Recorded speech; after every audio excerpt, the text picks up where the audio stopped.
MB, the Ministry of, it's the most misnamed a government department, I think, in the history of New Zealand, in actual fact. Well, it's a bit like a rangatamariki, care of children. The Ministry of Business, Innovation and Employment, okay, MB. You would have heard it. I think it is the most overstuffed government department of them all.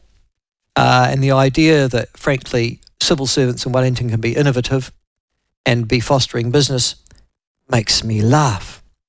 But MB have this year, and thanks to the Taxpayers Union for doing this, been running white privilege workshops for MB senior managers.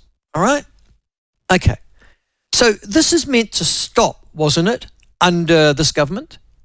And the Minister of MB is that useless woman, Melissa Lee. Can I say the woman is incompetent and shouldn't be anywhere near any portfolio? She made a brilliant stuff up of broadcasting, and now she's making an even more spectacular stuff up of MB. Anyhow, I'll say why she's useless in a second. But MB are having white privilege workshops. They've spent tens of thousands of dollars this year having workshops for MB staff, senior managers and managers, not staff out in the doing actual real work on the ground. Oh God, no.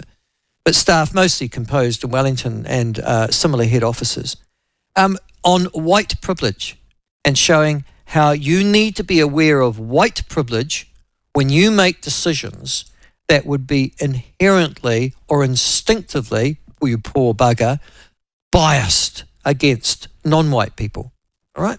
So that's why they're having these white, I kid you not, they are actually called white privileged workshops. White privilege workshops. Now, when tackled by the Taxpayers Union, interestingly, the Minister of MB, Melissa Lee, said, not, oh my God, this is horrible or horrific, like, for example, David Seymour did with Pharmac, when he worked out that they'd actually created a fourth principle of the Treaty of Waitangi, and that they were using the Treaty of Waitangi as to how to dispense scarce government funds and what drugs to buy. No. David Seymour got struck in and said, no, you're not going to do that. As we know, we talked about it. Had him on the show 2 weeks ago.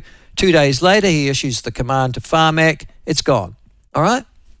No, Melissa Lee, the Minister for, because she's the National Party Minister for Economic Development, she says, in response to this being raised, that it's an operational matter for MB and she's got no intention of getting involved.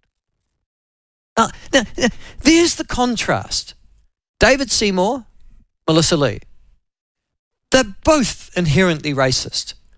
To consider, for Pharmac to consider the Treaty of Waitangi and how it's going to allocate particular resource funding for scarce drugs in this country, helping a large number of ill and many critically ill folk, and then white privilege workshops for the Ministry of Business, Innovation and Enterprise, MB, to make sure that you're not racist or biased in the decisions that you make.